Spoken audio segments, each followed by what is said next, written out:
Hi Center, and welcome to another tutorial in our series for student laptops. The purpose of this tutorial is to introduce you to Windows 8 and how to find programs like Microsoft Word and make shortcuts to those programs so you easily can find them in the future. Once again, your teacher will not be troubleshooting issues that you might be having with your laptop during this time, but a person from the technology department will be around later to help with any issues. So let's give this a try. Teachers, be ready to pause the tutorial so students can access their programs. But students, you first need to be logged into your laptop. So teachers, do you need to pause at this time? Go ahead and get logged in. Next, I want to introduce you to the operating system of your laptop, and it's Windows 8.1. And in a minute here, you'll notice there are really two sides that you're going to interact with on your laptop. And the first side is this desktop view that your laptop boots into. And this view should be very familiar to you with your past experiences on district computers. Do you recognize the desktop? Maybe some of the icons and shortcuts that you've been used to using and seeing in the past? But the second side is the Tiles side, and this is also your Start menu. And to get there, you're going to use this little icon down in the lower left-hand corner of your window. It's a Windows icon, and when you click on it, it takes you over to that Tiles view. By the way, to get back to your desktop view, just use this tile right here, and that takes you back to your desktop. But let's look at this Start menu. The Start menu was initially developed for device and tablet use, where users touch and swipe the monitors to navigate through tiles and programs.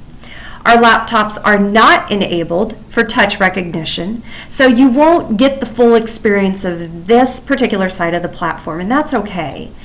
However, this is where you will access programs installed on your laptops.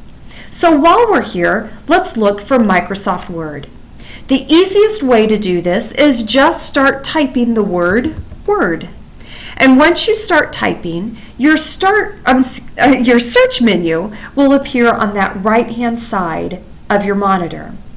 So if we type Word and just click on it, Word will launch. And it launches, pull that back over, it launches on your desktop view. But because Word has been updated, you need to purposely select a blank document. So go ahead and do that. Once you're here, can you type in your Word document?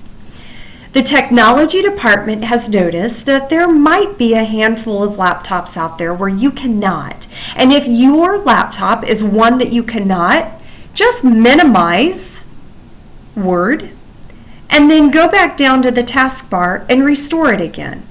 Try typing now. You will be able to. As of the time of this recording, the technology department has not found a resolution for this issue. So teachers, do you need to pause the video at this point to address this? If so, go ahead and do so now. The last thing here I want to show you is how to pin the programs for easy access. So I'm going to close out of the document that I have open. Not going to save this. I'm going to go back to my Start menu. Do you remember how to get there? It's that Windows icon in the lower left-hand corner.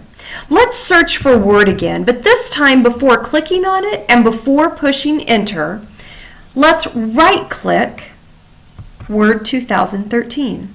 And you're going to see you have a couple of options here.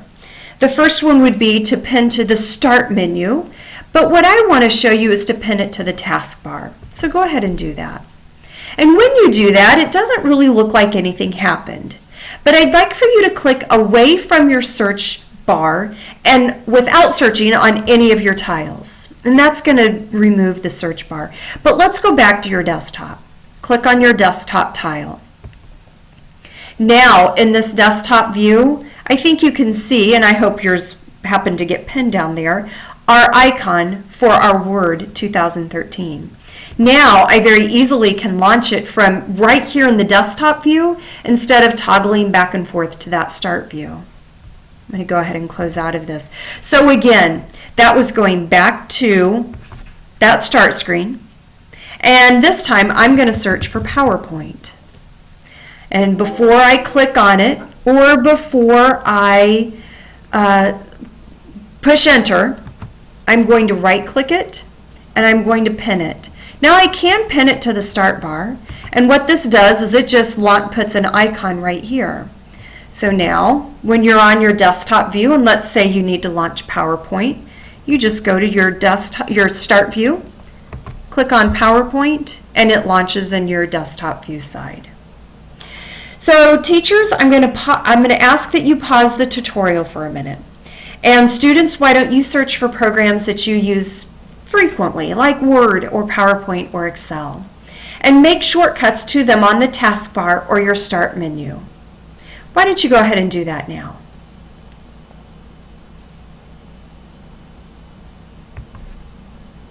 Finally, there will be times that you will want to multitask on your laptop. There are several ways of doing this. You can either do this with a key combination or drag the toolbar of your document. And let me show you what I mean by this. So let's say I have a Word document open that I'm ready to take some notes on. Let's say I also have an internet browser open here.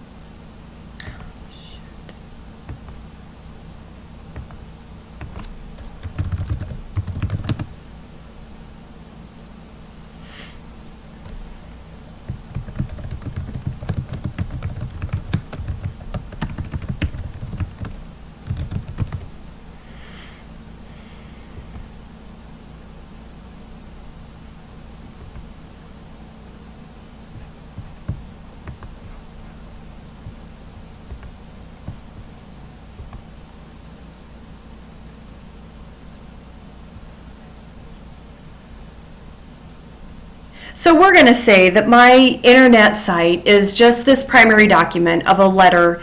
I think I did a search for the Oregon Trail, and this was what I found. So when I'm doing some internet research, it would be beneficial to have the internet on one side of my monitor and note-taking, maybe Word or whatever it is that you might be taking your notes in, on the other side. So a very handy keyboarding shortcut is if you click the Windows key and hold down the left arrow, and it automatically resizes your, in this case, my internet document so that it only covers half of my monitor. So now I can pull my Microsoft Word document back up, and I can click the Windows key, and this time the right arrow, and that's going to send that document over to the right half of my monitor. Now I can do some note-taking, and I also can scroll up and down. I can continue to do some research, do some more note-taking. Maybe I want to record this website so that I can remember to cite it and that sort of thing. You get the idea. So there are many other key combinations that allow you to do other tasks. So if your teacher's okay with it, why don't you share some of the key combinations that you use on a keyboard other than Control-C and Control-V to copy and paste. This concludes this tutorial. Teachers, please record any issues that you had or email them to Colleen. And thank you everyone for your attention during this tutorial.